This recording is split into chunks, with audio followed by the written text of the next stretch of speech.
Madame, Monsieur, bonsoir et merci de votre fidélité renouvelée à la télévision Futur Média en ces temps sombres, lugubres pour toute la Terre entière.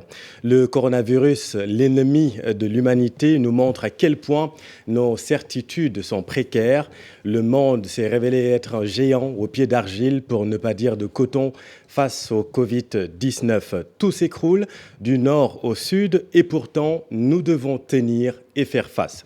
Parce que cette guerre n'est pas seulement celle de l'Afrique ou de l'Europe, cette guerre est le barreau de la survie de l'humanité car nous sommes dans le même bateau qui tangue. Nous n'avons plus le temps de chercher l'étranger coupable ni le droit d'incriminer un compatriote heureusement guéri. Nous vivons une crise sanitaire sans précédent adossée à un Tchernobyl économique car plusieurs pays craignent la sévère récession qui se profile. Dès l'apparition de la pandémie au Sénégal, nous, GFM, avons assumé dès les premières heures notre responsabilité en tant que leader en chamboulant tous nos programmes, tous supports confondus, en donnant la parole à toutes les parties composantes de la société sénégalaise. Et c'est dans cette même veine que ce soir, nous donnons la parole aux partenaires au développement parce que le combat et la relance se feront avec eux. En matière d'aide publique au développement, l'Union européenne est le premier partenaire au Sénégal. C'est pourquoi nous avons le plaisir de recevoir Madame Irène Mengasson, ambassadrice de l'UE au Sénégal. Bonsoir Madame. Bonsoir. Merci de votre présence ce soir. Après l'Italie, l'Espagne est le deuxième pays le plus touché, hélas, par la pandémie. Le coronavirus met en mal le système sanitaire espagnol, qualifié pourtant d'un des meilleurs au monde. Selon Eurostat, sur les 253 554 Sénégalais résidant en Europe, en 2018, 74 000 sont en Espagne. Eh bien, nous prendrons des nouvelles avec l'ambassadeur d'Espagne au Sénégal, Excellence Alberto Vireya. Bonsoir, Excellence. Bonsoir.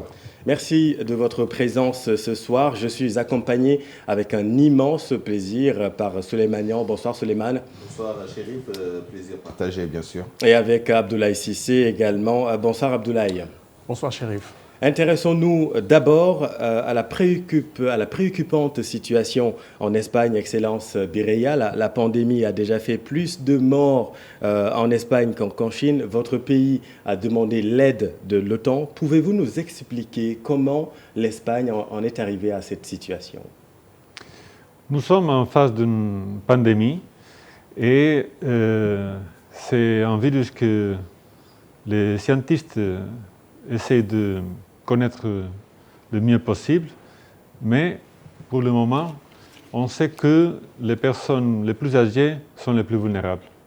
On sait aussi que les enfants, les jeunes, heureusement, ne sont pas fortement touchés, même s'il y a eu des cas de victimes, des malades, mais ils sont porteurs de la maladie. Donc, l'infection, c'est la clé. En Espagne, nous sommes une société qui aime bien être en famille. Donc, il faut prendre conscience que nos grands-parents sont en risque. Le cas de l'Espagne, c'est le cas d'une société qu'on pourrait dire très âgée. On a un espoir de vie très élevé, parmi les plus élevés du monde. Donc, du point de vue de la fragilité, de la vulnérabilité de la société espagnole, c'est, je dirais, logique qu'on ait beaucoup de cas de décès. La plupart d'eux, ce sont des personnes âgées. Aujourd'hui, les chiffres montent le nombre de décès à plus de 3400 personnes. Et les derniers jours, notre Premier ministre, le président du gouvernement, a parlé à la nation à plusieurs reprises et toujours il dit « le pire est encore à venir ». Donc c'est vraiment une heure très difficile, c'est un combat, mais une bonne nouvelle, c'est que la victoire dépend beaucoup de notre comportement. Je crois pouvoir dire, Excellence, que le Sénégal marque sa solidarité à l'Espagne parce que c'est le plus important. Mais malgré tout, la question que tout le monde se pose, c'est est-ce que vous avez des retours, des échos de la communauté sénégalaise qui vit en Espagne par rapport au coronavirus? Vous savez, moi et la plupart des Espagnols en général, on croit que notre société est ouverte et parmi ses qualités, c'est intégrer les différences, la pluralité. Et parmi cette diversité sont les ressortissants d'autres pays, notamment les Africains. Il faut peut-être mentionner que parmi les pays subsahariens, la communauté la plus nombreuse en Espagne, c'est la sénégalaise.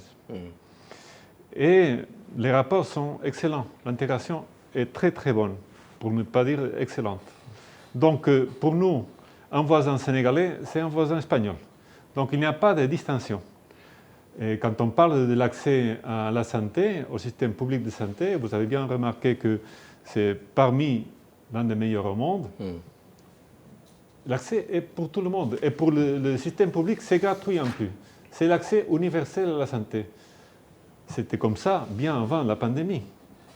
Nous nous sommes rendus compte depuis beaucoup de temps qu'une personne qui tombe malade d'une maladie infectieuse, même si elle est ressortissante d'un autre pays, si elle est un touriste, s'il n'a pas les papiers pour être de façon régulière dans notre pays, c'est un risque. C'est un risque pour toute la population. Donc il faut le soigner. Le système de santé espagnol est universel. Voilà, c'est ça. Avant de donner la parole à Abdoulaye, est-ce qu'à ce jour, vous avez recensé des Sénégalais contaminés en Espagne? On ne fait pas la différence. Je voudrais aussi mentionner, c'est le moment de rester chez nous. Hier soir, on a eu pour le moment le dernier vol d'Iberia Dakar-Madrid. La plupart des passagers étaient des Espagnols qui étaient en passage, en tourisme au Sénégal, aussi des Espagnols résidant au Sénégal qui étaient dans des conditions de vulnérabilité, mais des dizaines de Sénégalais résidant en Espagne ont profité de ce vol pour rentrer chez eux. En Espagne? En Espagne. Leurs familles sont en Espagne, leur foyer est en Espagne. Il y aurait probablement des Sénégalais à l'étranger qui aimeraient bien retourner, je ne sais pas. Mais je crois que pendant une période, on va devoir prendre conscience qu'il faut rester chez nous, avec nos parents. Excellence, vous représentez sur ce plateau le pays le plus touché. Dans cette pandémie, on a l'impression, on ne sait pas s'il faut vous témoigner de la compassion ou chaque pays attend son tour finalement. Est-ce que l'Espagne arrive à se projeter plus loin que ce qui se passe aujourd'hui? Bon, les prévisions scientifiques nous montrent que nous ne sommes pas encore dans le point plus âgé de la maladie, de l'épidémie. Il faut attendre quelques semaines peut-être, on ne sait pas. Ça dépend d'une mesure très importante de l'efficacité des mesures prises par le gouvernement et qui sont suivies par la société espagnole de confinement, d'éviter la mobilisation, éviter le contage, l'infection des autres.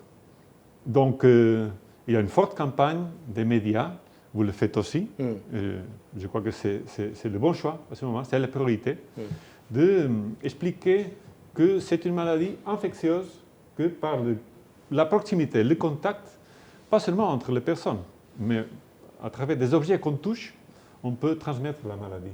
Donc, la progression en Espagne, c'est qu'il nous faut à la société espagnole des semaines, de longues semaines de souffrance, de prendre de conscience, de patience, de résilience. Notre souhait, et c'était exprimé par le Premier ministre espagnol, c'est de faire que cette épreuve sociale soit une façon de renforcer notre solidarité. renforcer les liens entre nous. Parce qu'en effet, ce qui se passe, c'est de respecter les autres. Même ceux qui ont la chance de n'avoir pas la maladie, mais qui tout le monde peut devenir porteur. Ceux qui sont porteurs sans savoir, ils ont vraiment la chance. C'est presque la loterie. Mais ils doivent respecter les autres, parce qu'ils peuvent faciliter l'infection des autres. On va revenir sur la situation en Espagne pour parler encore une fois des erreurs qui ont peut-être été commises et comment les éviter ici au Sénégal. Je vais vous donner la parole là-dessus. On parle d'Espagne aujourd'hui, on aurait pu parler de l'Italie avec ses 6000 morts. Là aussi, la situation est tout simplement catastrophique. Excellence Irène Mengasson, est-ce que les Européens, ce sont le système sanitaire en Europe, est-ce que les Européens ont un peu trop fait confiance à leur système sanitaire aujourd'hui pour en arriver à ces situations un peu désastreuses, on peut le dire? Bon, ce qui est certain, c'est qu'il y aura un avant la crise du coronavirus, du Covid-19, et un après. Et ce qu'on lira sur cet avant-après, ce sera la mesure de ce que nous aurons pu faire chacun individuellement et collectivement pour anticiper sur un désastre qui s'annonce, un ennemi invisible dont on ne connaît pas la rapidité, et la capacité que nous aurons eu les uns les autres d'apprendre, comme vous l'avez dit très justement, des leçons et de l'expérience voilà, du déroulement de cette tragédie dans différentes parties du monde. Parce qu'aujourd'hui, c'est vrai, l'Europe, c'est l'épicentre de l'épidémie. Il y a juste quelques semaines, c'était une autre partie du monde. Cette autre partie du monde, l'Asie, la Chine, est aujourd'hui dans un contexte bien différent et en mesure d'aider l'Europe. D'ailleurs, il y a quelques semaines, c'est l'Europe qui aidait la Chine. Aujourd'hui, nous sommes très préoccupés, bien sûr, en Europe, sur la situation localement, mais aussi solidaire et avec un regard plein de soutien et de volonté de coopération, en particulier en direction de l'Afrique, où le virus est arrivé, le Covid est là, l'heure est grave, la pandémie a rejoint ce continent. Et donc encore une fois, l'avant-après, ça sera à la fois sur ce que nous avons pu faire au niveau de chacune de nos communautés, de chacun de nos pays, la manière dont nous avons été en mesure d'anticiper en particulier la surcharge sur les services médicaux et la manière dont nous sommes, en même temps que nous combattons un ennemi à l'intérieur, nous aidons nos partenaires à se préparer et à combattre effectivement à l'extérieur. Parce que c'est vrai, en Europe, nous avons vu ce virus se répand extrêmement rapidement. À partir du moment où la contamination locale, communautaire existe, nous avons vu une courbe exponentielle des cas de victimes avec les conséquences qu'on sait sur nos populations, c'est vrai, vieillissantes en Europe. Mais ce qui est sûr, c'est que les services médicaux, les structures sanitaires, aussi fortes soient-elles, n'étaient pas prêtes en tant que telles à une catastrophe de cette ampleur. Et c'est pourquoi aujourd'hui, encore, la stratégie est celle du ralentissement, du frein, du confinement, si l'on peut dire, du virus lui-même. Pourquoi ? Parce que pour éviter qu'un trop grand nombre de victimes potentielles, particulièrement vulnérables, se trouvent concentrées au même moment dans les structures sanitaires, il faut essayer d'aplanir cette courbe. En fait, ce qu'il faut, et c'est la première leçon, c'est comment gagner du temps. Comment gagner du temps ? Comment commencer aussi tôt que possible avec ces gestes qui sont des gestes que chacun d'entre nous pouvons adopter. Ce n'est pas facile, c'est des changements de réflexes, mais finalement, ça commence par chacun d'entre nous. Et comment, bien sûr, aussi, au niveau des États, des pouvoirs publics, des mesures fortes sont prises aussi tôt que possible, encore une fois, dans un objectif de gagner du temps. Excellence, quelles sont les leçons, on apprend en même temps que les événements se déroulent, quelles sont les leçons les leçons, peut-être pas le mot le plus juste en la circonstance, mais qu'est-ce que vous avez appris en l'état actuel des choses de cet événement majeur que les pays africains comme le Sénégal pourraient capitaliser, disons, dans la manière de prendre en charge le Covid-19, la pandémie, pour éviter de tomber dans les mêmes travers, de commettre les mêmes erreurs. Un petit peu comme je venais de le dire, d'abord il faut gagner du temps. D'abord il faut éviter que le virus se répande. Et pour cela, il y a un geste qui peut être adopté par chacun d'entre nous pour changer ses comportements au jour le jour. Point numéro 1, la situation est grave, elle doit être prise au sérieux. Le virus est là. Il appartient à tout un chacun d'adopter ces gestes barrières que nous connaissons, qui sont des gestes de bon sens. Le virus, il ne se promène pas tout seul. Il ne vole pas dans cette pièce. En revanche, il se déplace avec nous. Il se déplace avec nous, les humains. Il se déplace sur nos mains. Il se dépose sur cette table. Il se dépose sur une rampe d'escalier. Il se dépose sur un objet que je touche. Il se dépose sur un objet que quelqu'un d'autre va prendre en main. Il faut prendre conscience de cela.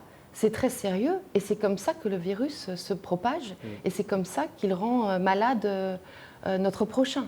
Il faut prendre ça en compte. Préciser qu'actuellement, le Sénégal est à 99 cas, dont 9 guéris, Abdoulaye.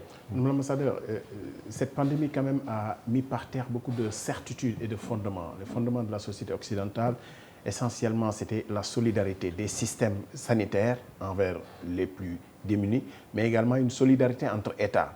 Il a mis par terre cette solidarité parce que des États de l'Union européenne ont pu demander de l'aide à d'autres qui voyaient déjà leurs problèmes plus grands que ce que ces États-là vivent. Est-ce qu'au sortir de cette pandémie, on peut être sûr que l'Union européenne sera toujours un seul bloc? Est-ce que la stratégie, c'est d'en sortir tous ensemble ou à un moment donné, on va faire chacun pour soi? Je vous dis oui. Je vous dis oui, que la leçon numéro 1 face à une pandémie qui n'est pas européenne, qui n'est pas asiatique, qui n'est pas africaine, qui est globale, la mesure de notre action, du succès de notre action, sera la mesure dans laquelle nous restons unis à l'issue de cette catastrophe à laquelle nous partageons, enfin qui nous concerne tous.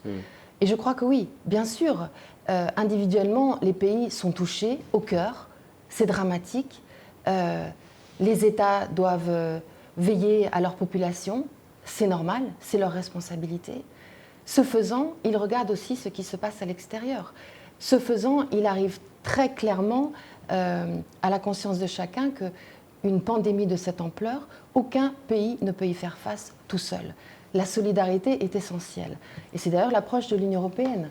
C'est-à-dire que très vite, la réponse a été globale. Très vite, elle a été un appel au système multilatéral, à une réponse qui engage l'ensemble des acteurs au niveau global. En particulier, nous avons très vite mobilisé beaucoup de soutien à l'OMS, l'Organisation mondiale de la santé, pour essayer de trouver des réponses qui permettent à tous d'accéder à davantage d'informations d'abord, parce qu'une très grande partie de ces ressources additionnelles ont été adressées au secteur de la recherche, mais aussi aux structures qui peuvent aider dans chacun des pays au renforcement des structures sanitaires. Et d'ailleurs, cela en Europe, mais aussi dans d'autres parties du monde, en particulier en Afrique d'ailleurs, puisque l'Institut Pasteur ici à Dakar a été l'un des tout premiers bénéficiaires de cette assistance. Donc je crois qu'il faut avoir foi en notre capacité de femmes et d'hommes, d'analyse et de regard en arrière sur ce qui nous a frappés, pour apprendre les leçons de cette expérience terrible et d'en tirer en particulier les enseignements qui nous permettent de nous renforcer, parce que c'est plus fort que nous sommes en mesure de répondre à des choses qui nous dépassent et de loin. Mais très rapidement, pour prolonger d'ailleurs la question d'Abdoulaye, quand on voit la Chine qui est très heureuse et contente de venir en aide à l'Italie, est-ce que quand même ça ne fragilise pas un tout petit peu l'Union européenne? Ah mais je ne vois pas en quoi. Hier, la Chine était frappée au cœur. L'Europe a aidé la Chine. Aujourd'hui, la Chine va mieux. Elle aide l'Europe. La Russie aussi n'est pas trop touchée, mais tant mieux. Elle peut venir aider l'Italie. Ceux qui peuvent aider, tant mieux. Dans une situation pareille, on n'a pas de temps à perdre avec des querelles en vérité. Ceux qui peuvent et qui ont cette volonté d'aider, mais tant mieux.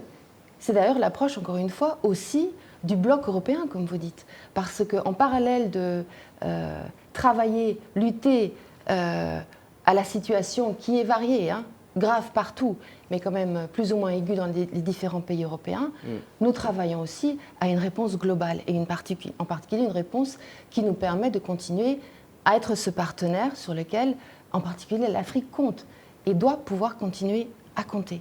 Là, on revient aux fondamentaux, parce que même pour la thérapie, le vaccin qui est en expérimentation, l'Union européenne aujourd'hui reprend les choses en main et décide d'expérimenter à son niveau, pour le compte de l'Union européenne, 4 types de remèdes en cours. Est-ce que l'erreur n'a pas été, dès le début de la crise, qu'il y ait une démarche individuelle des États? Comment vous avez vécu aussi cette polémique qui voudrait que l'erreur initiale a été de rapatrier les ressortissants européens en Chine plutôt que d'aider à confiner, à combattre la maladie en Chine, ce qui a, bien sûr, on ne peut pas le prouver, contribué à propager le virus beaucoup plus rapidement?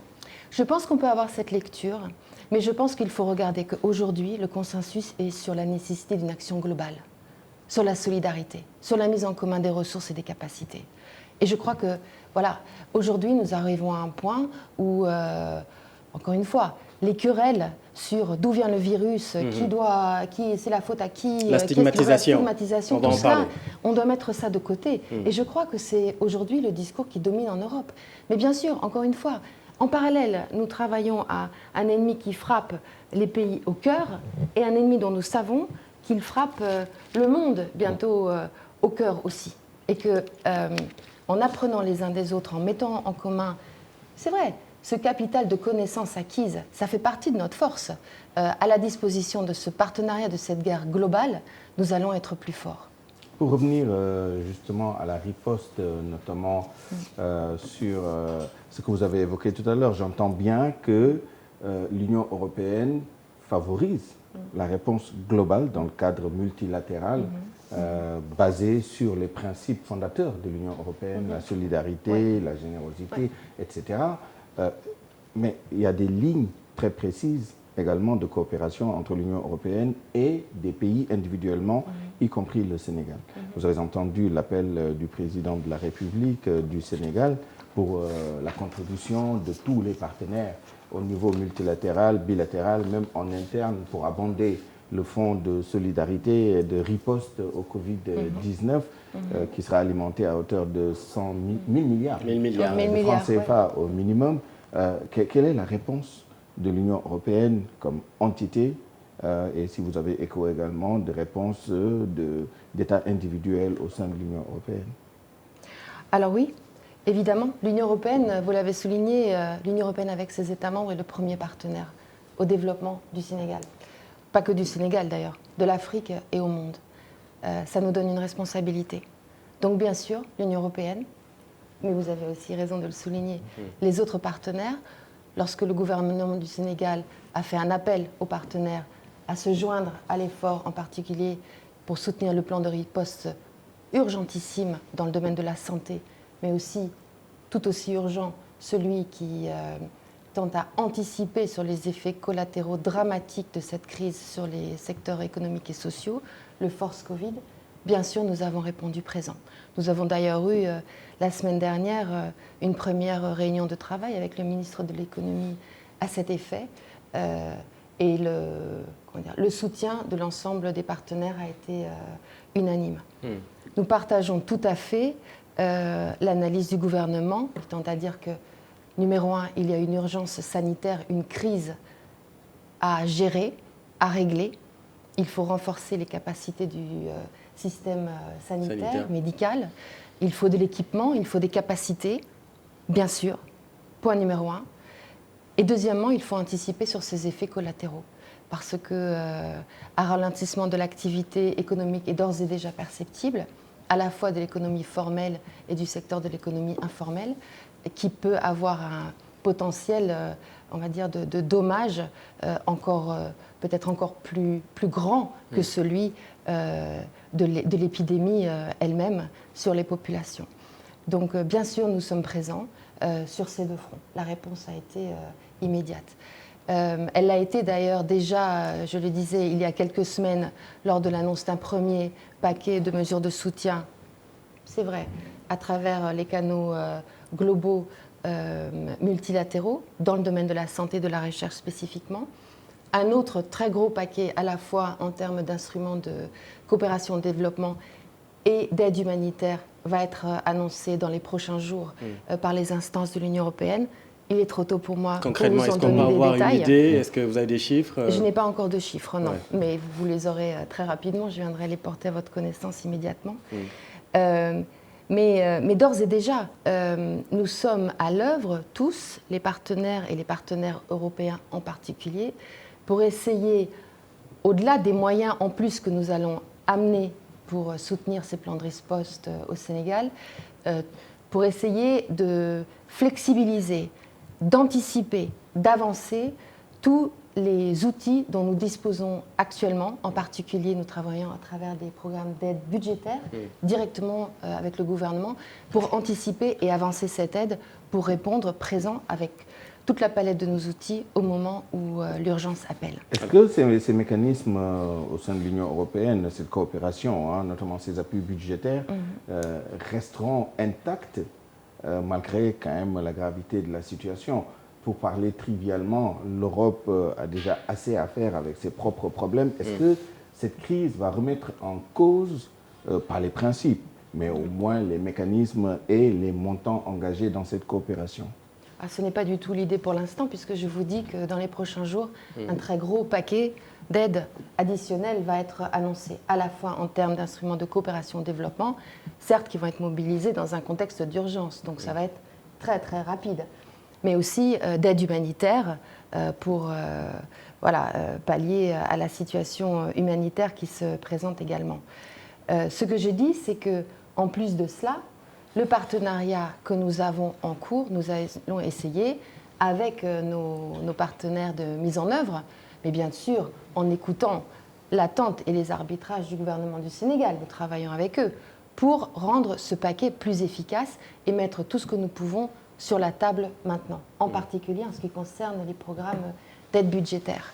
Je voudrais dire simplement qu'en termes d'aide budgétaire, ne serait-ce que pour 2020, en temps de coopération normale, un montant de l'ordre de 45 millions d'euros est prévu.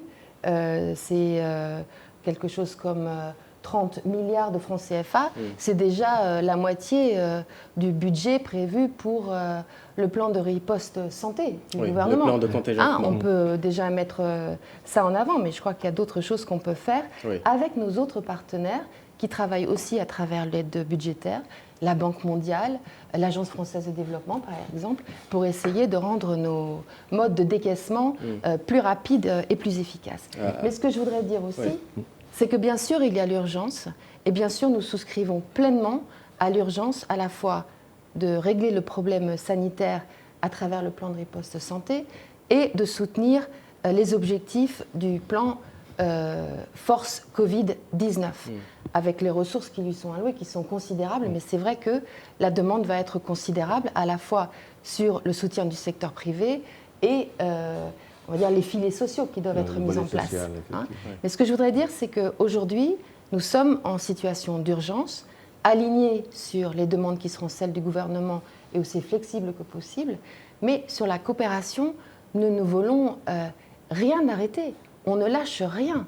Ce n'est pas parce qu'aujourd'hui, il y a des besoins en plus, et ils sont critiques dans le domaine de la santé, que les besoins dans le domaine de la nutrition, de l'assainissement, de l'hygiène. Un exemple de pratique, l'eau. par exemple, les maisons de justice, ce projet, est-ce que ça ne va pas remettre en cause ce projet, par exemple, les maisons de justice que l'Union européenne va construire? Ça ne remettra pas en cause ce projet-là. Il se peut que le gouvernement nous demande d'arbitrer sur peut-être la nécessité de décaler un petit peu les constructions d'infrastructures dans ce domaine. En revanche, en ce qui concerne, comme j'allais le dire, l'eau, l'assainissement, l'hygiène, le soutien à travers des programmes de bourse alimentaire dans les zones les plus reculées, tout cela reste nécessaire exactement aujourd'hui comme il y a hier ou il y a 3 semaines. Mais seulement l'urgence est signalée. Oui. Abdoulaye. Madame l'ambassadeur, au-delà de la coopération institutionnelle entre entités, l'Union européenne et le Sénégal, il y a aussi quelque chose de très important, le monde des affaires. Oui. Le président de la République, Macky Sall, lui-même a lancé un appel au privé. Sur cette même télévision, une contribution des privés sénégalais avoisine le milliard. Est-ce qu'il est possible que vous mobilisiez aussi les entreprises françaises ou européennes parfois qui sont au Sénégal et qui opèrent? Je citerai par exemple le Club des investisseurs d'entreprises françaises, mais qui est devenu une chambre européenne qui est adossée aujourd'hui à votre institution. Oui. C'est possible de les mobiliser ou alors ils sont juste sur le registre du portefeuille, du business?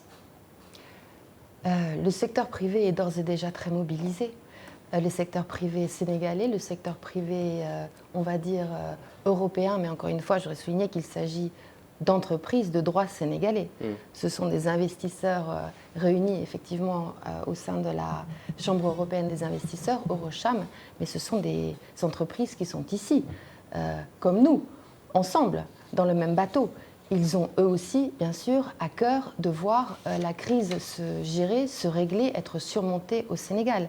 Ils sont eux aussi d'ores et déjà, et le secteur privé l'a exprimé, bien sûr touchés par un ralentissement des activités et très soucieux de l'impact que cette crise peut avoir sur leur activité, sur les gens qu'ils emploient, sur les conditions de la réalisation des activités prioritaires sur lesquelles ils sont engagés. Donc ils sont très mobilisés. Et je pense aussi très disposés à travailler avec le gouvernement, de même d'ailleurs que les entreprises sénégalaises, à contribuer à l'effort. La Chambre européenne en particulier souligne sa disponibilité à contribuer à un exercice de veille économique pour anticiper à travers on va dire un exercice de monitoring glissant mars, avril et les mois à venir sur l'impact, parce qu'il est important de pouvoir mesurer cet impact sur le secteur privé, sur l'activité économique plus globalement. Ils sont prêts à contribuer à cela. Ils sont très attentifs à leurs salariés, aux familles de leurs salariés, naturellement. Et un sujet certainement qui les préoccupe, c'est que le ralentissement, on le voit d'ores et déjà. Les chaînes d'approvisionnement peuvent poser problème. Tout ça sont des soucis qui ont été remontés. Et je crois que là où leur message est également très clair, c'est que en même temps qu'on gère la crise, en même temps qu'on met à disposition des moyens pour pallier l'impact socio-économique, encore une fois, sur les acteurs économiques, il faut être prêt, une fois que la crise sera surmontée, à relancer la machine. Et donc, un sujet particulier est de souligner à quel point il est important de préserver l'outil de travail. Il ne faut pas que l'activité s'arrête. Le président de la République l'a dit d'ailleurs. Il ne faut pas que l'activité s'arrête. Si elle s'arrête, elle aura beaucoup de mal à démarrer. Voilà. Et les entreprises de droit sénégalais européennes, comme les entreprises d'ores et déjà consultées par le gouvernement, ont des propositions à cet égard. Juste un point sur comment dire, cette coopération entre l'Union européenne et les pays africains tels que le Sénégal. Cette coopération, l'un des volets qui traditionnellement est le plus important, c'est la bonne gouvernance. Quelles sont les concessions qu'il va falloir faire dans la gestion justement de ces mécanismes-là d'amortissement, d'atténuation des effets en termes de gouvernance, pas seulement du point de vue de l'Union européenne, mais au niveau international, les partenaires multilatéraux tels que le FMI, la Banque mondiale, qui sont très stricts, de même que l'Union européenne, sur la bonne gouvernance. Quelles sont les concessions possibles ou envisagées ou envisageables? Vous évoquiez tout à l'heure une certaine flexibilité. Est-ce que ça englobe cette dimension-là de la gouvernance? Je pense que ça... Non, quand je parlais de flexibilité, je parlais d'efficacité. Je parlais de travailler en alignement avec les attentes du gouvernement, avec l'ensemble de nos partenaires, pour essayer d'aller plus vite, de répondre, c'est vrai, sans bureaucratie inutile, à l'appel urgent du moment. Et peut-être à la repriorisation de certaines de nos activités pour aller droit au but vers les secteurs qui sont les plus nécessaires. Comme lesquels, très rapidement, pour donner la encore une fois, la santé et l'économie et les filets sociaux. ça n'est en rien une concession sur les principes de bonne gouvernance, de transparence, qui sont d'ailleurs, et ça a été souligné par le président de la République et par le gouvernement à l'égard de ce fonds force Covid considérable. Bien sûr que ce fonds devra être géré par des principes de transparence pour assurer un ciblage très efficace des bénéficiaires, pour assurer que les contributions qui doivent venir de beaucoup de sources aillent aux destinataires qui étaient envisagés. Bien sûr, tout cela demande beaucoup de bonne gouvernance. Et ce n'est pas du tout le moment d'aller en arrière sur ces principes-là. On va revenir sur l'aspect économique de cette crise, mais j'aimerais que l'on revienne un peu sur la pandémie qui frappe encore une fois actuellement le monde et l'aspect de la stigmatisation. Vous en avez parlé tout à l'heure. Au début, il faut le dire, moi j'étais en Europe au moment, au début de la crise, et la vérité c'est que c'est les Chinois qui étaient pointés du doigt. Aujourd'hui, on a vu en Afrique, au Sénégal, malheureusement, les Européens ont été également regardés avec un mauvais œil, on va dire. Est-ce que vous, à votre niveau, vous avez reçu des signalements à ce niveau et qu'est-ce que ça vous fait, tout cela? Bon, je crois que nos sociétés, en général, ont le défi de lutter contre l'ignorance, le manque d'information. Donc, pour éviter des confusions, de montrer du doigt et de chercher des coupables qui ne sont que à l'égard de préjugés ou je ne sais pas, il faut bien informer. Mais en plus de ça, le message le plus important, je dirais que c'est que ce sont les sociétés entières qui sont touchées. Et nos sociétés sont diversifiées. De la même façon qu'il y a des Sénégalais en Espagne, et ils font partie de la société espagnole, il y a des Espagnols, il y a des Européens au Sénégal. Donc, si on ne répond pas ensemble à ce défi, on va subir tous ensemble les conséquences. Mais je voudrais aussi faire une liaison entre le rôle de la coopération internationale et le risque d'aller vers la stigmatisation. Les premiers cas que j'ai entendus en tant qu'ambassadeur d'Espagne d'agressions verbales, on dirait, vers des Espagnols, en le criant « Corona, Corona », ou des choses pareilles, on était adressé à des coopérants qui étaient en train de travailler dans des projets en partenariat avec des organisations de la société civile sénégalaise ou des institutions sénégalaises. Si on les empêche par ce type d'action agressive de continuer à faire leur travail, de continuer avec ces projets dans le domaine de la nutrition ou lutte contre la malnutrition, accès à l'eau potable, de l'agriculture, on va avoir des impacts négatifs sur nous-mêmes, c'est-à-dire les communautés, que pour des réactions à la légère peuvent subir des conséquences sur elles-mêmes. Donc, encore une fois, nous sommes en Espagne, ici, dans le même bateau. Nos voisins ont le même problème que nous. Et on le sait, on doit le prendre en compte, que celui, le proche, a les mêmes besoins que nous. Nous ne sommes pas intouchables, aucun de nous. Par contre, si on a un comportement de respect et d'agir ensemble, on va achever à surmonter cette crise. Excellence, alors j'ajouterai, et pour moi, l'argument principal qui justifie qu'on ne puisse pas s'adresser aux gens sur la base de leur provenance, de la couleur de la peau, c'est que le racisme il est aussi scandaleux quand il vient des autres à l'encontre des Africains que dans le sens inverse. Et pour moi, c'est la première raison pour laquelle c'est tout à fait scandaleux de s'en prendre à une communauté sur cette base-là, avant que les conséquences que la coopération pourrait subir viennent à l'appui. C'est un argument tout à fait valable, mais je pense que le premier argument, il est purement philosophique, il est humaniste, c'est que le racisme, il est scandaleux, quelle que soit la provenance et quel que soit le destinataire. Pour moi, c'est ça. Je suis journaliste, mais je me permets d'avoir ce point de vue-là et de l'exprimer publiquement.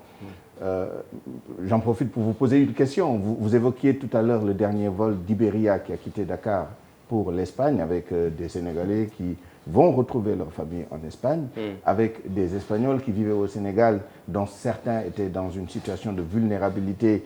J'étais loin de me douter que vulnérabilité voulait dire en partie sous la menace de personnes inconscientes. Alors, aujourd'hui, combien d'Espagnols restent-ils au Sénégal? Est-ce que ces faits-là ont eu un impact, ont sur le suscité la rapatriement? peur Oui. au point de devoir rapatrier certains Européens? Vous savez, quand vous m'avez posé la question des Sénégalais qui sont tombés malades et qu'on n'a pas de chiffres, ici c'est pareil. Parce que la plupart des Espagnols qui sont enregistrés au consulat d'Espagne à Dakar sont de double nationaux. La plupart sont des enfants, des Sénégalais qui sont partis en Espagne. Ils ont eu la nationalité espagnole et ils l'ont transmis à leurs enfants qui sont au Sénégal. Donc, et on ne peut pas savoir qui sont, si on peut dire, espagnols d'origine ou familiers et ceux qui ne sont pas. Et on ne peut pas faire la différence. Oui. Même ici au consulat, on ne peut pas faire cette on ne différence. peut pas faire. C'est impossible. Il n'y a pas d'identification. La seule façon, c'était peut-être de regarder leur nom. Vous avez pu dire à vos compatriotes là qui ont fait le choix de rentrer en Espagne, est-ce que vous avez pu leur dire attention, la situation est compliquée au pays, pour le moment ça se passe relativement bien au Sénégal, on est tous dans le même bateau, rester ou partir c'est finalement presque pareil. Vous aurez pu leur dire ça? Bon, ce que j'ai communiqué, c'est que chacun doit prendre la décision d'où ils veulent passer ces prochaines semaines. Ici, là, avec leur famille, compte tenu de la situation de santé de chacun, peut-être appuyer les grands-parents qui sont ailleurs. Chacun a fait son examen. Et on a bien travaillé pour avoir ce vol spécial d'Iberia. Et je dois remarquer mon remerciement aux autorités sénégalaises qui ont donné l'autorisation pour ce vol. D'ailleurs, je peux parler un peu au nom d'autres collègues des ambassades européennes, qu'on a reçu la réaction très positive du ministère des Affaires étrangères, de M. le ministre, en faveur de ces vols spéciaux pour donner l'opportunité de rentrer en Europe, ces ressortissants européens. Donc, ce que j'ai dit, c'est ça. Il faut chacun penser où est-ce qu'on veut passer les prochaines semaines. On ne sait pas si on parle de 3, 4, 6, 2 mois. En revenant à la question, est-ce que les Espagnols sont en train de quitter le Sénégal? Oui. Moi, aujourd'hui même, j'ai reçu une lettre de plusieurs Espagnols qui travaillent à la campagne, dans l'agriculture. Vous savez, il y a une forte présence pour exporter après du melon, pastèques et d'autres fruits en Espagne. Oui. Ils sont restés. Ils vont continuer à travailler. D'autres sont en train de continuer dans les chantiers des usines de potabilisation d'eau.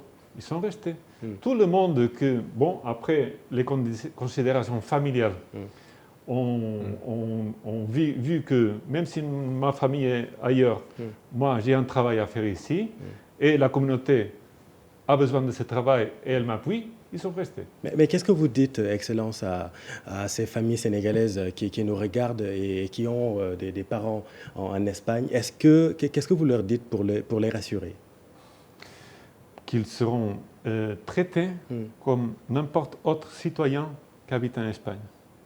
Et là, je reviens au début, c'est la prise de conscience de toute la société en Espagne d'éviter une vague ou de faire grandir la vague d'accès aux hôpitaux.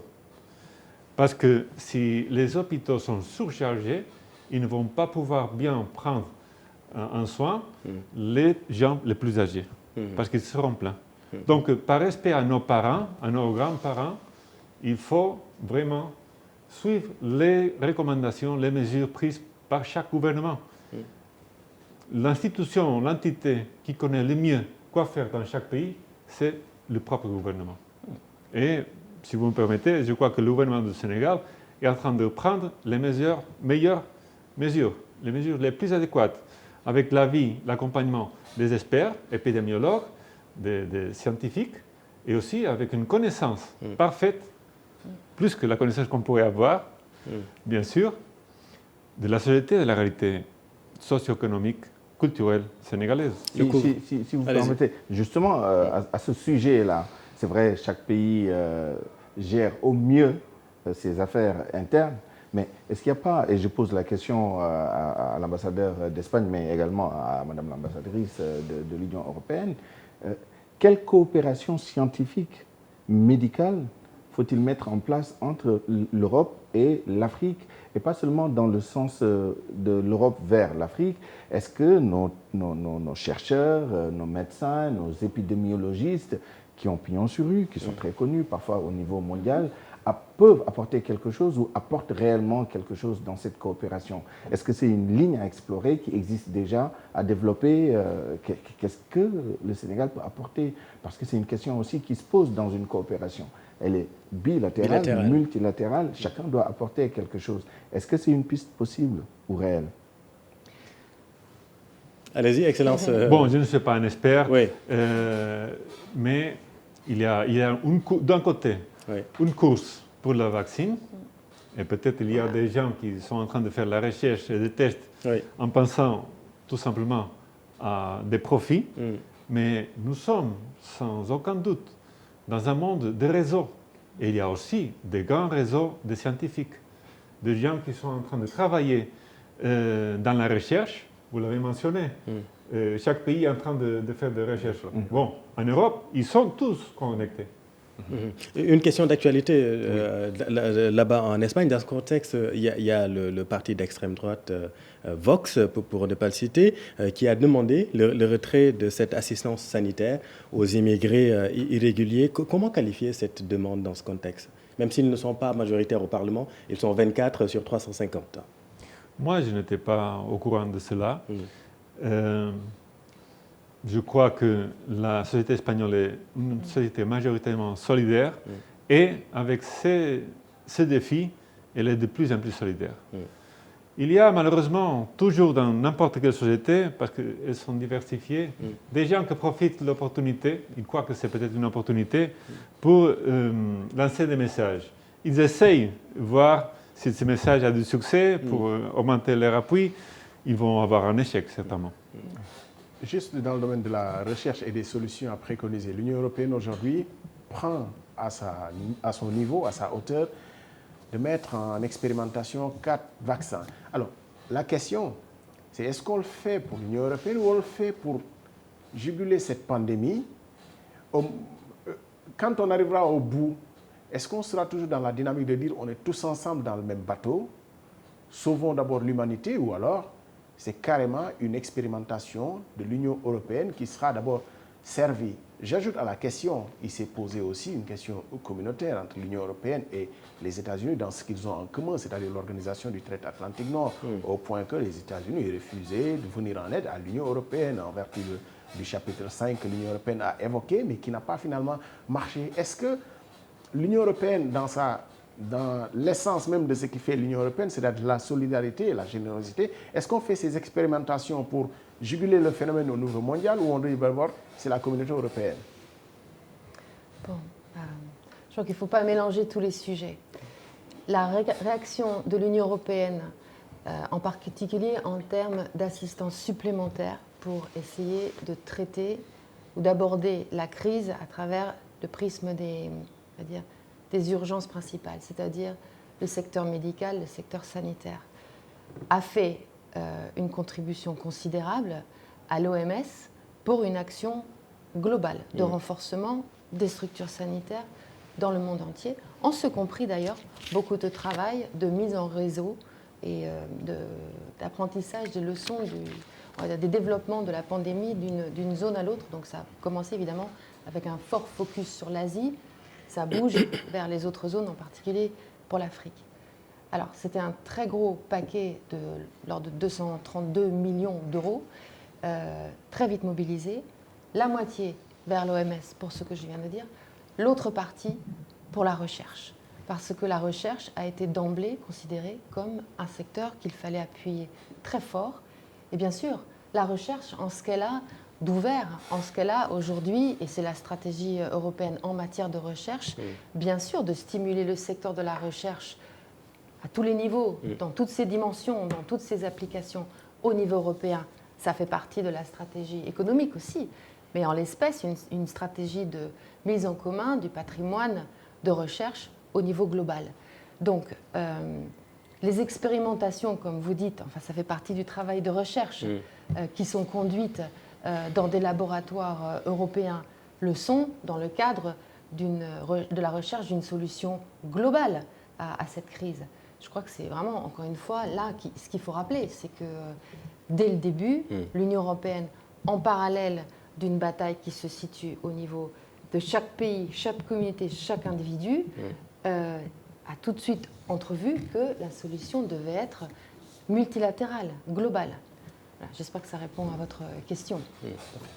Abdoulaye ? Parfaitement, c'est bon. Juste pour revenir sur la stigmatisation, aujourd'hui il y a deux grandes puissances qui s'accusent mutuellement, mais à notre échelle, comment éviter cette stigmatisation, notamment ici au Sénégal ? Vous vivez au Sénégal, vous êtes là avec nous, comment éviter cette stigmatisation selon vous ? Exactement, vous avez raison de le rappeler.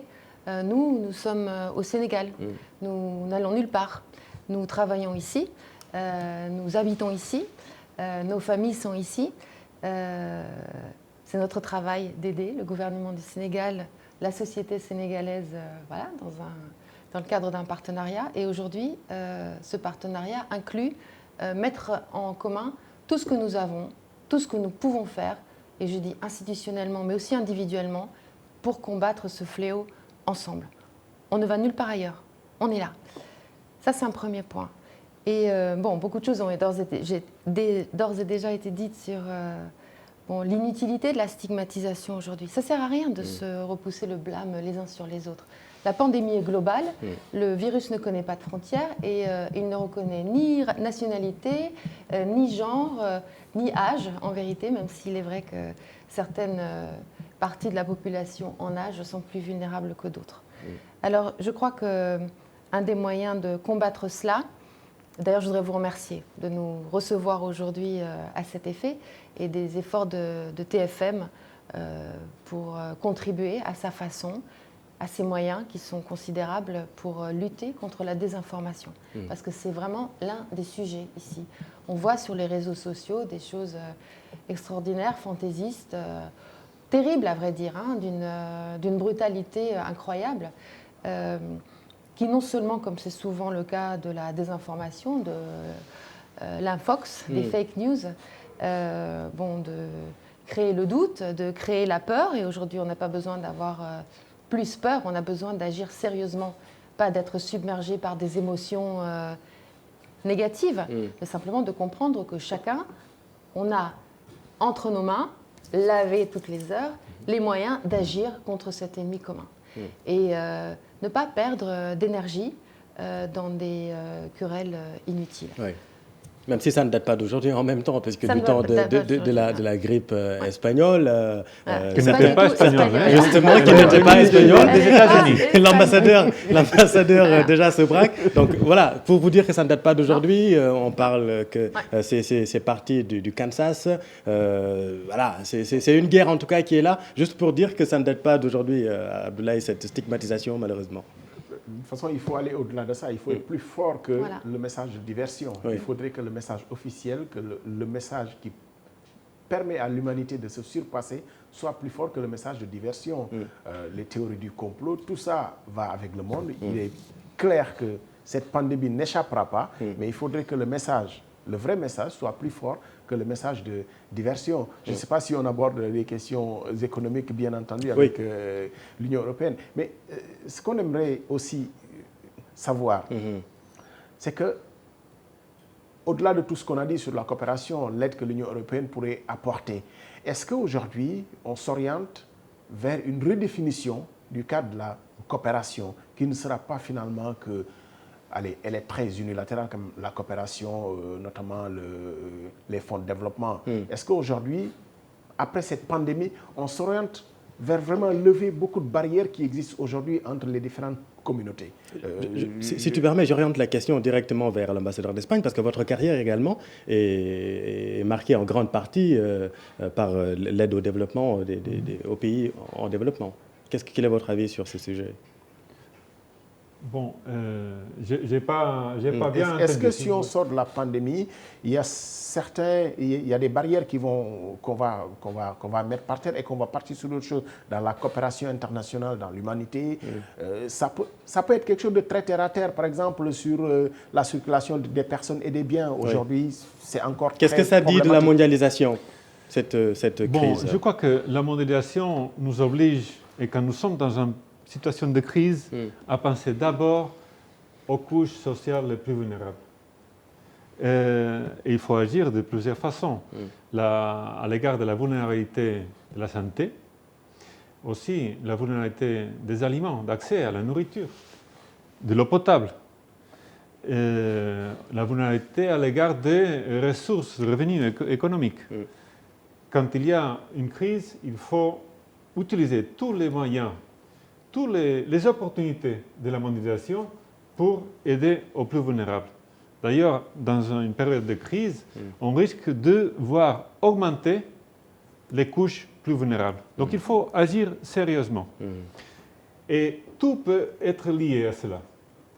Si n'importe quel pays, on impose ou on n'arrive pas à donner plus de fluidité, plus de facilité à l'accès au port des bateaux avec des chargements, des biens qui sont des besoins basiques pour la population.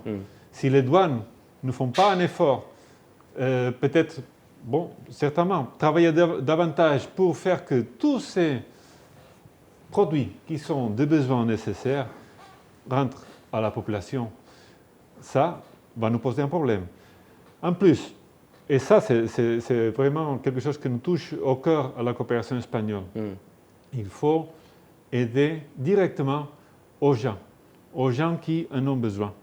Il y a des programmes au Sénégal qu'on pourrait renforcer pour les élargir. Lesquels, par exemple? Le programme de bourse familiale, le travail que fait la cellule de lutte contre la malnutrition.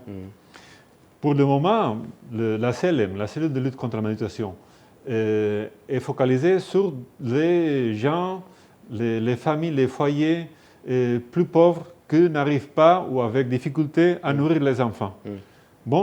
Mais ce programme marche vraiment bien. On aimerait bien, du côté de la coopération espagnole, de le renforcer. Ils sont déjà une base de données, il faut l'élargir. Donc, pour nous, oui, la mondialisation, c'est bon. Mais penser aux plus vulnérables et utiliser toutes les ressources et moyens de la mondialisation, c'est encore mieux. Sur cette même question, Mme Irène Mengasson, par exemple, les mesures sociales, on peut citer rapidement, le président de la République, Macky Sall l'a dit, 50 milliards alloués aux couches les plus vulnérables. Oui, certainement. Comme vient de le souligner l'ambassadeur, la réponse économique, disons, qui anticipe sur l'impact collatéral de cette crise sanitaire sur l'activité et les perspectives d'un très grand nombre de gens et d'entreprises doit être pris en compte. Et dans des crises comme celle-là, ce sont toujours les plus vulnérables qui pâtissent le plus. Donc c'est eux qu'il faut avoir en tête de façon prioritaire. Et il faut réagir rapidement. Il faut bien sûr réagir rapidement, il faut réagir de façon encore une fois flexible parce que il faut que l'aide parvienne très rapidement à ces personnes. Il ne faut pas créer d'attentes qui ne peuvent pas être, auxquelles on ne pourra pas répondre. Mais ce qui est certain, c'est qu'on est obligé de travailler sur plusieurs niveaux et avec différents calendriers en tête. Il y a l'impact immédiat, il y a l'impact qui va frapper très bientôt, avec, on n'est pas encore au pic de l'épidémie ici, va venir. Alors, Et il faut penser au plus long terme. Bien sûr. Pardon, allez-y. Non, et ce que je veux dire simplement, si vous voulez revenir sur cette question, sur la question plus générale de redéfinition du partenariat. Oui. Bon. Mais à ce moment-là, peut-être je vais placer ma question, parce que l'idée dans cette question-là, c'est est-ce que cette crise a révélé, justement, c'est la fragilité de nos systèmes de santé, en termes d'infrastructures, en termes de compétences, de ressources humaines, à suffisance. Parce que les compétences sont certainement là, mais peut-être pas à suffisance. Est-ce qu'au sortir de cette crise, ce pourrait être une piste, justement, de réflexion en termes de priorité de coopération entre l'Union européenne et d'autres pays, en particulier le Sénégal, parce que ce n'est pas forcément la priorité de la coopération entre les deux parties. Bon, il ne faut pas oublier que les systèmes de santé dans tous les pays frappés par l'épidémie ont été mis à mal, si vous me permettez l'expression. En commençant par l'Europe. Ça a commencé par la Chine, qui a réagi très très vite en construisant d'ailleurs des facilités additionnelles. L'Europe, bon, voilà. Donc, encore une fois, personne n'était vraiment préparé à ça. C'est clair. Hein, c'est évident. Alors, en attendant, c'est bien, très très bien, de mettre le focus et la priorité sur ça ici, maintenant, très très vite, parce que ça, c'est ce qu'on peut apprendre de ce qui s'est fait ailleurs. Donc, encore une fois, les partenaires sont là pour soutenir cet effort. Sinon, bien sûr, une crise comme celle-ci met en exergue les vulnérabilités des économies, des systèmes sociaux, des populations. Bon, je ne fais que répéter ce que je viens de dire encore une fois. Oui. Au pic de la crise, il faut veiller à ceux qui sont les plus vulnérables. Oui. Et certainement, c'est vrai, néanmoins, par rapport à ce que vous dites, c'est qu'on va devoir agir très vite en tant que partenaire sur, effectivement, le plan de riposte dans le domaine de la santé. Et ça voudra dire renforcer des compétences et des capacités. On va le faire avec tous les moyens possibles. Vous n'avez pas de chiffres, mais est-ce qu'on peut avoir une date très rapidement, comme ça ? Non, je n'ai pas de chiffres pour l'instant, encore une fois. Le gros paquet, il arrive. Mais plusieurs partenaires se sont déjà déclarés prêts à intervenir. La Banque mondiale, parmi eux, le FMI, avec une facilité sur les chocs exogènes. Cas de Covid, que les pays à faible revenu je parlais déjà de la réaction, encore une fois, globale, initiale, qui a été mise en avant par l'Union européenne. De la possibilité pour l'Union européenne d'anticiper un certain nombre de paiements d'appui budgétaires qui peuvent bénéficier au secteur de la santé. Tout ça est en cours. Ce qui est important, c'est que nous allons renforcer des structures.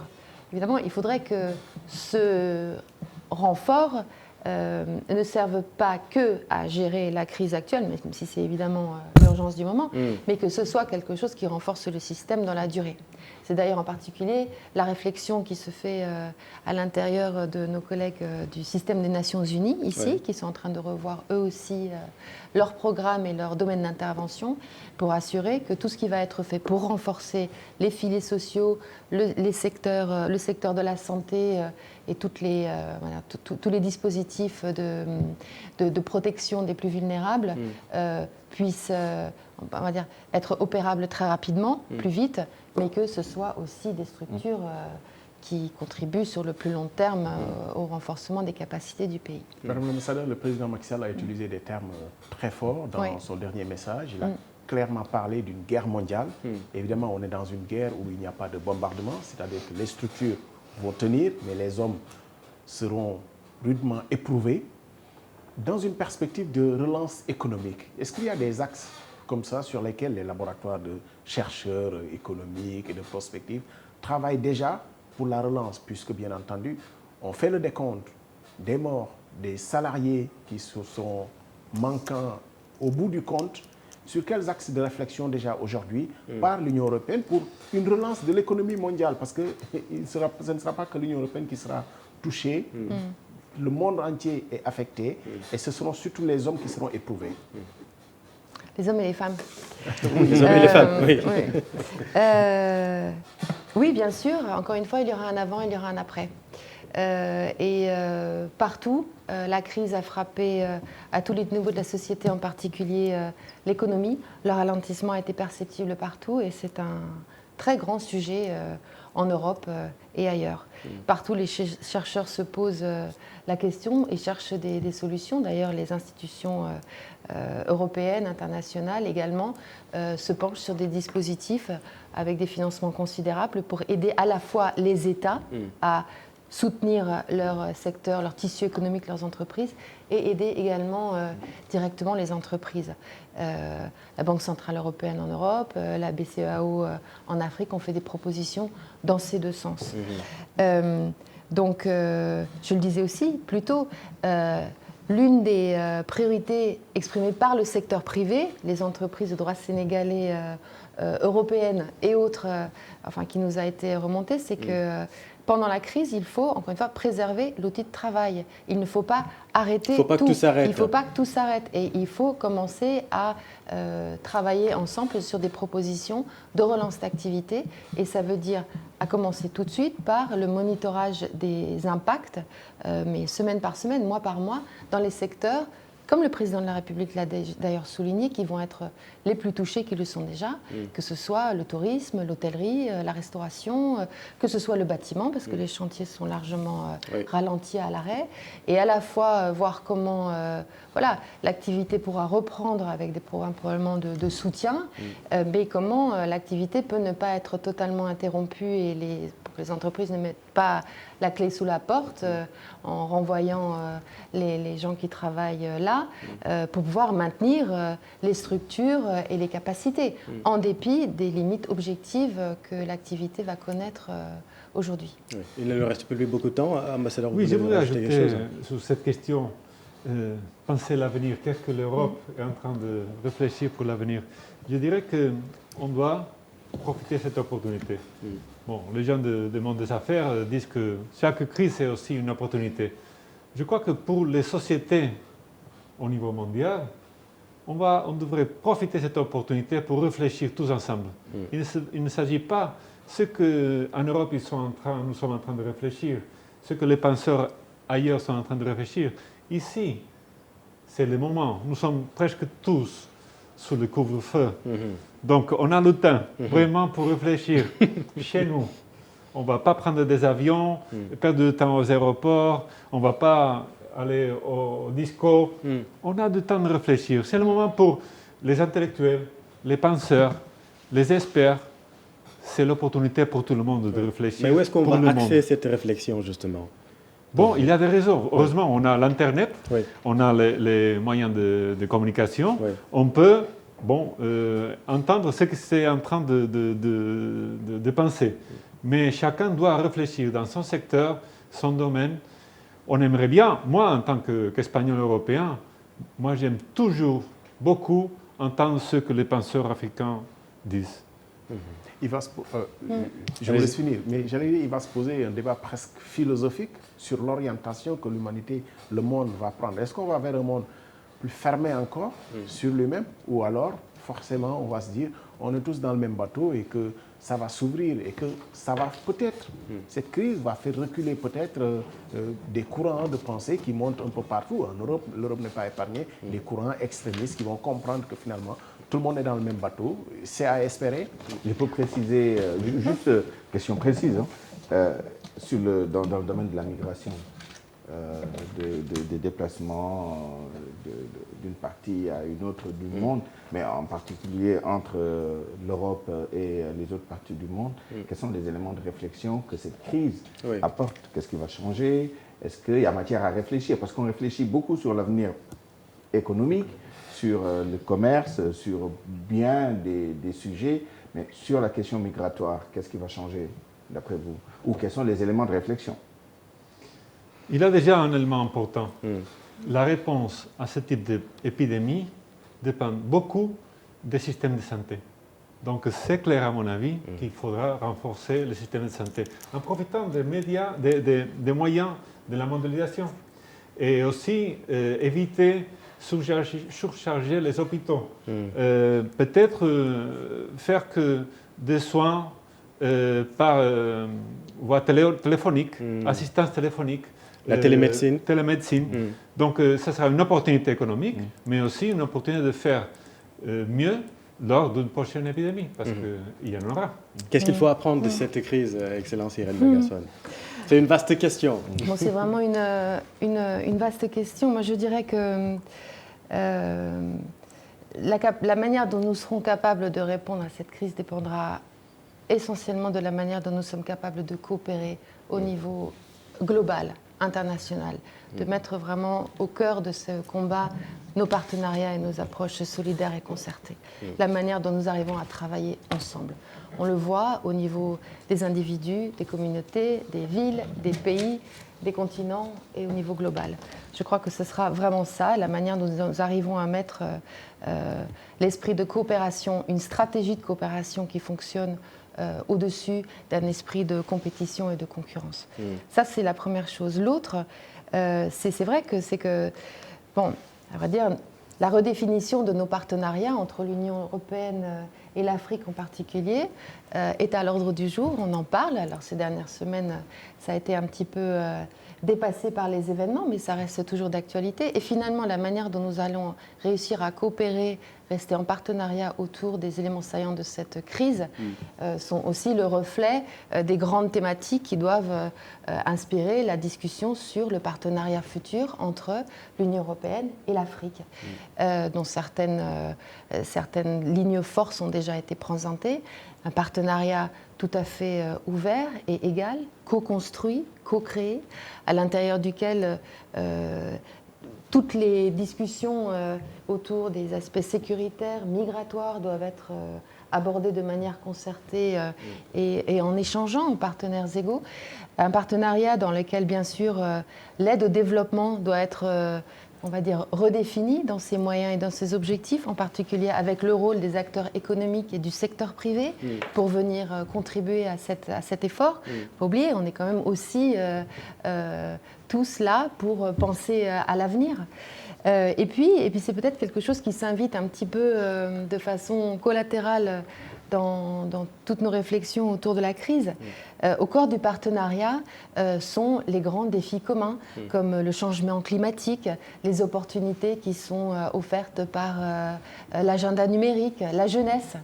Bon, il est intéressant de voir comment, pendant que nous sommes submergés de mauvaises nouvelles autour de la crise, le climat, eh bien voilà, tiens, en fait, il y a quand même quelque chose qu'on apprend sur une respiration inattendue. Avec le confinement dans pas mal de pays. Des solutions innovantes, et qui sont propulsées et poussées à travers les technologies digitales. On reçoit régulièrement des notifications, ne faites plus vos paiements comme ci, mais comme ça. C'est la crise qui interpelle sur de nouvelles manières de faire. Et voilà, c'est peut-être quelque chose de positif à retirer de tout cela. Mais en tout cas, je crois que voilà, il y aura certainement un avant, un après. Si nous restons unis, nous restons plus forts et nous surmonterons cette crise. Et je crois qu'aujourd'hui, le plus important, c'est que cette crise nous dépasse, mais nous pouvons individuellement ne pas nous sentir entièrement dépassés. Nous avons entre nos mains les moyens d'agir au quotidien pour nous protéger, pour protéger ceux qui nous entourent à travers ces gestes barrières qui sont tout simples, qui sont des questions de bon sens. Le virus ne se transporte pas tout seul, il se transporte par l'humain. Si nous faisons attention en particulier à nos mains, à les laver fréquemment, à garder ces distances sociales nécessaires, nous nous protégeons les autres. Et ça, chacun peut le faire. Merci à ce que vous pouvez faire chacun et chacune. Oui, merci à vous également, Excellence. Nous arrivons à terme de cette édition spéciale. Le dernier mot pour vous également, Excellence Vireya. Est-ce qu'on peut axer vraiment sur la sensibilisation pour ce dernier mot? Bien sûr. Les messages que les médias sénégalais, le gouvernement sénégalais est en train de faire passer sont les messages qui sont basés sur des données scientifiques. La recherche nous a montré qu'il faut les prendre au sérieux. La solidarité, c'est fondamental. Et je termine avec cette image d'un bateau. Nous sommes tous dans le même bateau. Et je reviens sur votre question. Mais ce bateau seulement aura un cap si dans le bateau, tous les compartiments sont ouverts. Merci beaucoup, Excellence. Abdoulaye Souleymane, vous voulez rajouter quelque chose? J'aimerais juste les remercier d'être venus nous rendre visite ici, Oui. en dépit des conditions difficiles. Chacun est sur ses gardes, mais c'est bien que chacun soit vigilant, mais on peut continuer à vivre encore, puisque bien entendu, nous ne mourrons pas tous de cette pandémie et les moyens de se sauver sont à la portée de chacun d'entre nous. Il ne faut pas des milliards ou un compte en banque pour se sauver. Il faut juste les gestes barrières. On le répète à longueur d'édition spéciale et on le martèlera encore. Merci en tout cas d'être venu nous voir. Merci beaucoup, Excellence. Merci d'être venu. C'est vrai que ce n'était pas évident de se déplacer en ce moment. Merci à vous, Souleymane Niang. Merci. Merci à vous, chers téléspectateurs. Et comme on l'a dit dans ce plateau, le doute est la seule certitude. En ce moment, le virus est en train de faire fléchir les gouvernements les plus puissants au monde. Chacun de nous a envie d'entendre rire son enfant le plus longtemps possible. Donc, respectons les gestes barrières. Merci de votre fidélité renouvelée à la télévision Futur Média et bonsoir.